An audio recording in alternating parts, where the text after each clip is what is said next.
It's partly because of this New York Times op-doc, that is documentary, that you're hearing now, posted exactly a year ago, that Edward Snowden leaked his story about massive NSA data collection to Guardian columnist Glenn Greenwald and his mostly silent partner, filmmaker Laura Poitras.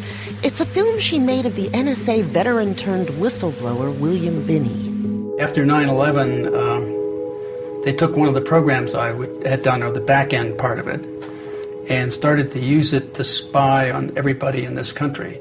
Glenn Greenwald calls Poitras completely ubiquitous yet invisible in the reporting of the Snowden leaks. It was her clear opposition to government surveillance and her encryption know-how that led Snowden to trust her. Because of reporting in Iraq, Poitras was subject to regular detentions and intensive airport searches. So to protect her sources, she began to wipe her computers and cell phones clean and encrypt her data. In this weekend's New York Times Magazine, reporter Peter Moss says that Poitras actually wasn't Edward Snowden's first choice. Well, first he reached out to Glenn Greenwald, and he sent Glenn a link to an instruction manual of how to do encryption, and Glenn kind of blew that off. And then he sent Glenn a link to a video on how to do encryption, and Glenn also blew that off.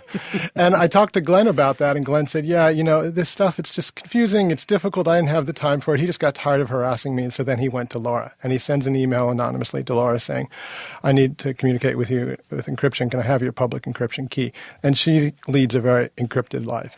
So she sent her public encryption key to Snowden, and then he got back to her with encrypted emails saying, okay, now we need to step it up yet another level or two.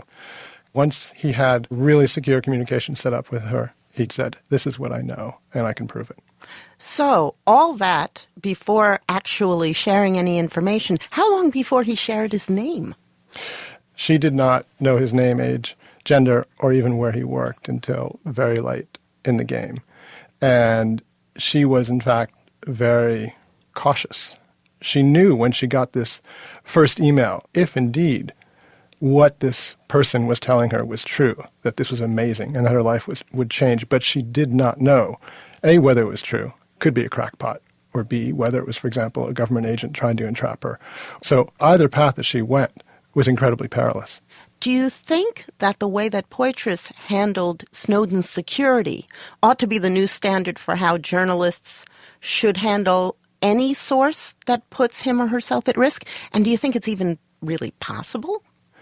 What Poitras did is indeed the standard that journalists must aspire to, because if you want to protect your sources, you have to provide them secure means to do so, which also means the sources have to be able to participate in that. Encryption only works if both parties are encrypting. Now, for other journalists, it might not be necessary to kind of reach these very high levels. I'm not just talking about plain vanilla encryption, but having air-gapped computers when you view the documents, et cetera, et cetera.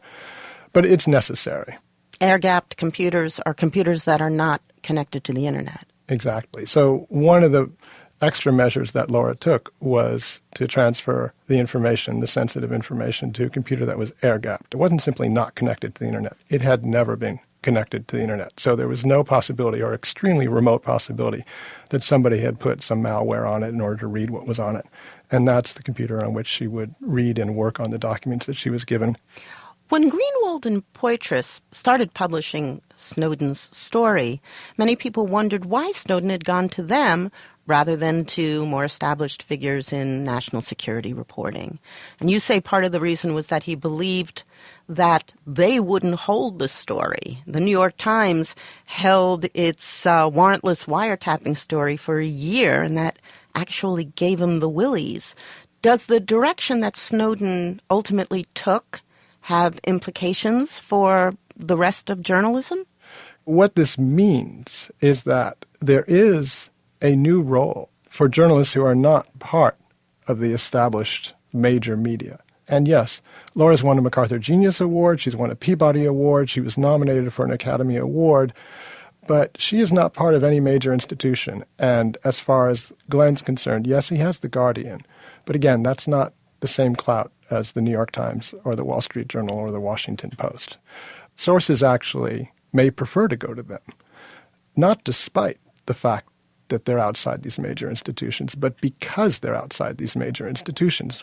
what Snowden said is that it was because they had been very vocal and straightforward about their views on the surveillance state, and because they could not be controlled by a major media organization, that he went to them because he wanted to be sure that if he took the risk that he was going to take, I mean, risking his life to give them this information, that they would publish it.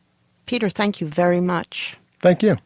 Peter Maas is an investigative reporter who is working on a book now about surveillance and privacy for Alfred Knopf.